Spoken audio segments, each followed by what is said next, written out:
Hello. Hello तो नमस्कार साथियों, कैसे हो आप सभी। आपका हमारे चैनल है अंडर टू जेड एजुकेशन में बहुत बहुत स्वागत है। तो हम हिस्ट्री में सिंधु घाटी की सभ्यता पढ़ रहे थे, तो चलिए वीडियो को ज़्यादा लंबी न करते हुए स्टार्ट करते हैं। सिंधु घाट, चलिए तो देख लेते हैं सिंधु घाटी की सभ्यता की कुछ विशेषताएं रह गई थी, और फिर इस चैप्टर को ख़त्म करने के पश्चात फिर जो है सेकंड चैप्टर चलाएंगे। ठीक है, चलिए आगे देख लेते हैं। देखो, सिंधु घाटी सभ्यता में हमारे कुछ स्थान हो गए थे। अब इसकी जो जो है विशेषताएं हैं, फिर स्पेसिफिकेशन है, वे देख लेते क्या क्या होती है। देखो, सिंधु घाटी की सभ्यता की विशेषताएं क्या क्या विशेषताएं हैं। देखो, सिंधु घाटी सभ्यता एक नगरीय या शहरी सभ्यता थी। कैसी थी?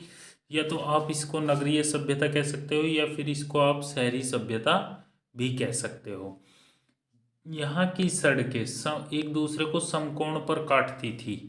ठीक है, समकोण पर काटती थी, तथा ये पूर्व पश्चिम दिशा में थी, और पक्की नालियाँ, ढकी हुई नालियाँ थी। कैसी थी? ढकी हुई, यानी नालियाँ। तो यानी कि कहने का मतलब, जो सिंधु घाटी की सभ्यता थी ये बहुत ज़्यादा विकसित थी। कैसी थी? बहुत ज़्यादा विकसित थी, तभी तो वहाँ पे जो पक्की सड़कें और पक्की नालियाँ थी। ठीक, चलिए आगे देख लेते हैं अगली क्या कहती है। देखो, अगला जो है, अर्थव्यवस्था का मुख्य आधार क्या था? कृषि था। इसका व्यापार विदेशों तक होता था। कैसे मतलब? यानी कि आपने देखा होगा पीछे भी जो है अन्नागार मिला, तो और जो है हड़ के साक्ष्य मिलने का प्रमाण क्या दर्शाते, ये सब क्या दर्शाते, ये सभी जो है कृषि की ओर इंडिकेट करते हैं। हमने आपको बताया था जब शुरुआत में सिंधु घाटी की सभ्यता स्टार्ट की थी, तो हमने आपको बताया था यह सभ्यता जो है आदि ऐतिहासिक काल में आती है। कौन से काल में आती है? आदि ऐतिहासिक काल में। और आदि ऐतिहासिक काल के बारे में हमने आपको क्या बताया था? हमने आपको बताया था कि आदेशी ऐतिहासिक काल में साक्ष्य तो मिले, लेकिन हम उन्हें पढ़ नहीं सके। हमने उनका भाव समझा। जैसे अगर आप मौन रहते हो तो इसका मतलब क्या है? आप चुप रहते हो, तो हम आपका भाव समझ सकते हैं कि आपके दिमाग में ये नहीं पता चल क्या रहा है। कहने का मतलब, आप हम भाव समझ रहे हैं, आप साइलेंट हो, चुप हो। तो इसी तरीके से हमने उनके जो चित्रकारी वगैरह थी, इनको देख करके उनका भाव समझा, और उसी के आधार पर इनकी जो शैली का नाम दिया गया, इसको दिया गया भाव चित्रात्मक। यानी कि जो मूर्ति को देखकर ही उसका आकलन करना। ठीक है, जो हमारे साक्ष्य मिले हल वगैरह के, कृषि के, चावलों के, जो ये मिले, इन्हीं के आधार पर हमने क्या बताया, ये लोग कृषि थे, क्या करते थे? कृषि करते थे, और इनका व्यापार विदेशों तक हुआ करता था। ठीक है, चलिए आगे देख लेते हैं। देखो, इनका जो समाज था वो मात्र सत्तात्मक था। मात्र सत्तात्मक मतलब, यानी कि जैसे आज के टाइम में क्या है, आज के टाइम में जो है समाज कैसा, पितर सत्तात्मक, यानी कि परिवार में एक मुखिया होता है, वो होता है पिता। यानी कि बुजुर्ग व्यक्ति जो होता है वही जो है परिवार का मुखिया होता है। यानी कि पितृ सत्तात्मक पहले मुखिया कौन होती थी इन सिंधु घाटी की सभ्यता के अंदर? माता। तो इसीलिए, यानी कि, और दूसरी बात, यहाँ मूर्तियाँ जो मिली है सब सर्वाधिक जो मिली है माता की मिली है। इस वजह जो है इस ये समझा गया है कि इनका समाज क्या था? मात्र सत्तात्मक था।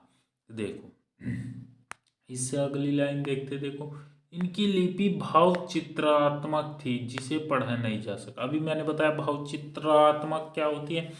ठीक है, भाव चित्रात्मक जिसको देख करके ही अंदाजा लगाया जा सके, यानी कि देख करके ही जो है उसका आकलन किया जाए, वही होती है भाव चित्रात्मक। ठीक है, चलिए आगे देख लेते हैं। देखो अगला क्या कहता है। इनकी मोहरों पर सर्वाधिक एक सींग वाले जानवर का चित्र मिलता है। सबसे ज़्यादा एक सींग वाला चित्र, जानवर का चित्र मिलता है। जैसे देखो, आज के टाइम में एक सींग वाला क्या होता है? जिसकी जो है नाक पर सींग होता है, गैंडा। तो इसी प्रकार से जो है एक सींग वाला जानवर का चित्र मिलता है, लेकिन ये नहीं कह सकते कि वो गैंडा ही है। ठीक है, चलिए आगे देखते हैं। इनकी मोहरों पर गाय का चित्र नहीं मिलता। यह मापतोल की इकाई के लिए न्यूनतम 16 kg का बांट था। इनकी जो 16 किलोग्राम का बाट कहने का मतलब जो इनकी मापतोल की पद्धति थी ना, वो 16 के रेशियो में चलती थी। किसके रेशियो में चलती थी? 16 के रेशियो में प्रचलित थी। ठीक है, चलिए आगे देख लेते हैं। देखो आगे, सिंधु सभ्यता के लोग युद्ध या तलवार से परिचित नहीं थे। सिंधु सभ्यता के विनाश का सबसे बड़ा कारण बाढ़ को माना जाता है। बाढ़ या भूकंप को माना जाता है, क्योंकि भाई देखो सीधी सीधी सी बात है, अगर कोई चीज जमीन के अंदर दफन होके मर रही है तो जाहिर सी बात है उसके ऊपर मिट्टी आई होगी बहुत ज्यादा। अब मिट्टी, अब आप मुझे एक चीज बताओ कमेंट करके, मिट्टी किस तरीके से आ सकती है? भैया तो बाढ़ ला सकती है जो है, या फिर जो है भूकंप वगैरह इतना हाई आया हो, भूकंप से जमीन के अंदर तो दबने से रहे, तो इसलिए भूकंप को नहीं माना गया। सर्वाधिक जो कारण माना गया वो इनका बाढ़ का कारण माना गया, विनाश का कारण क्या माना गया? बाढ़। ठीक है, चलिए आगे देख लेते। देखो सिंधु सभ्यता के 6 बड़े नगर क्या थे? इनको याद, इनमें से 4 जो मोस्ट इंपॉर्टेंट है उनको याद करने का भी एक लॉजिक होता है। इसको होता है देखो महाराधा, मतलब मैफोर मोहनजोदड़ो पहला शहर, हैपोर हड़प्पा सेकंड शहर हो गया। ठीक है, इसको यहां लिख लेते हैं जरा, महाराधा। ठीक है जी,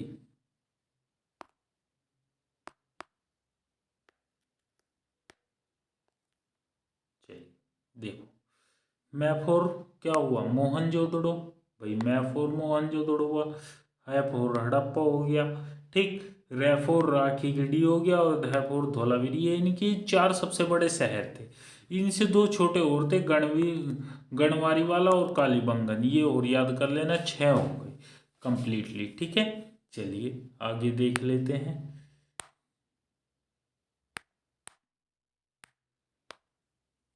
देखो अब कहाँ से कुछ मैंने आपको चीज़ें बताई थी, कुछ को रिवाइंड कर लेते हैं। क्या क्या क्या हमें मिला था?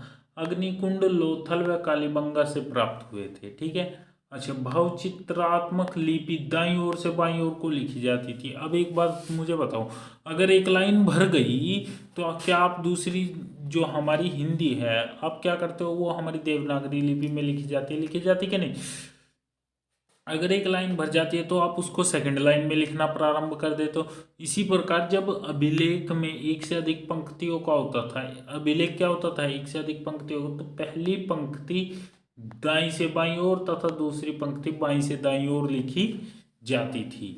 ठीक है, अच्छा, तीसरी पंक्ति की बात हुई तो उसको फिर वही रिपीटेशन हो जाएगा, दाईं से बाईं ओर फिर बाईं से दाईं ओर, यानी कि जितनी भी पंक्ति आती जाएगी, जहाँ सेंटेंस या जहाँ लाइन का एंड होगा उधर से ही दूसरी लाइन प्रारंभ कर दी जाती थी।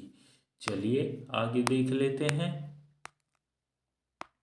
अगला जो आता है, सिंधु सभ्यता के लोगों ने मकानों व घरों के लिए ग्रिड पद्धति को अपनाया था। कौन सी पद्धति को अपनाया था? ग्रिड पद्धति को। अब ग्रिड पद्धति क्या होती है देखो, इससे अगली जो विशेषता इसके अंदर आपको पता चलने वाला। देखो, घरों के दरवाजे घरों के पिछवाड़े में खुलते थे, केवल लोथल शहर के दरवाजे ही मुख्य सड़क की ओर खुलते थे। अच्छा, लोथल शहर के बारे में हमने बताया था, यह एक बंदरगाह था, यहाँ से जिनका व्यापार होता था। चलिए आगे देख ले। तो देखो, ये हमारा सिंधु घाटी की सभ्यता चैप्टर समाप्त हो गया। इससे आगे जो आने वाला है मेरे ख्याल से ताम्रपाषाण काल था इसी के अंदर, और फिर था ऐतिहासिक काल। ऐतिहासिक काल में 3 कालखंड हमने बता रखे हैं आपको, प्राचीन, मध्य और ऐतिहासिक। ठीक है, इनके बारे में हम स्टडी करने वाले हैं। तो हमने 2 भाग हिस्ट्री के खत्म कर दिए। कौन कौन से? प्राग ऐतिहासिक और आद ऐतिहासिक। कौन सा बच गया? ऐतिहासिक बच गया, उसको कल से शुरुआत करते हैं। चलिए तो मिलते हैं नेक्स्ट वीडियो में। और अगर आपको वीडियो ज़रा भी अच्छी लगी हो तो वीडियो को लाइक करें, एक बढ़िया सा कमेंट करें और हमारे चैनल को सब्सक्राइब